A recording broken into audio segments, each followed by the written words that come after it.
So ayan mga kadrama-rama, alam ko pong inaabangan nyo po no, yung next na mangyayari dito sa Shining Inheritance, dahil alam naman po talaga natin mga kadrama ngayon na nagpapakasarap nga po talaga itong sila Charlie, sila Joanna, sila Lani at saka yung mama talaga ni Joanna. Instead dito kay Yuan, talagang iba din talaga yung kanilang radar ngayon no, dahil habang yung may-ari ng pera, may-ari ng kumpanya ay nahihirapan, halos wala naman lang talagang nagkikare sa kanya.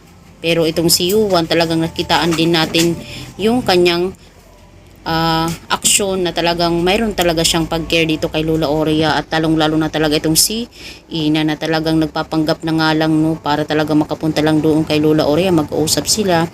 Sobra po akong nasasaktan talaga mga kadrama dito sa rules nila ngayon, 'di ba? Pero sobrang nakaka-excite din po talaga yung pagdating talaga ng pag-ahon talaga nila, pagbangon nilang dalawa, 'di ba?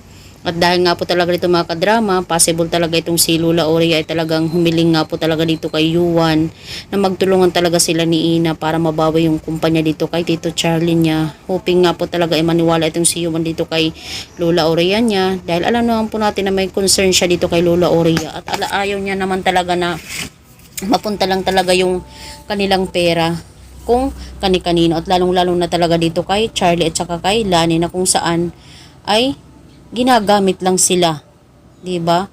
Pero sa bandang huli, sila talaga yung magdadala niyan. So sobrang kawawa dito sila Yuan at saka sila Joanna, 'di ba? Dahil nagpadala lang sila talaga sa kagustuhan ni Charlie, sa mga scheme niya, sa mga plano niya, which is mali naman talaga. Hoping nga po talaga ay magsanib persa na itong si Yuan at saka si Ina para mabawi na talaga nila yung kumpanya dito kay Charlie. At talagang madiinan na talaga nila o mahanapan na talaga nila ng paraan para talaga mapatunayan na si Charlie talaga yung totoong nagnakaw dito sa kumpanya ni Lola Oria. At dahil nga po talaga dito, yun ang ikakasaya talaga ni Lola Oria.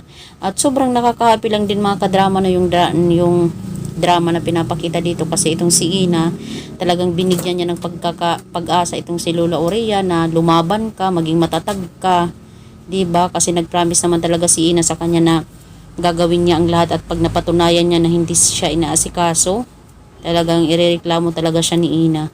Hoping nga po talaga ay makahanap na si Ina ng kakampi talaga, na talagang mag-stand talaga, at si Yuan na lang talaga yung nakikita ko nun. So yun lang po mga kadrama, abangan na lang po natin yung pagsasanib persa nila. Bye!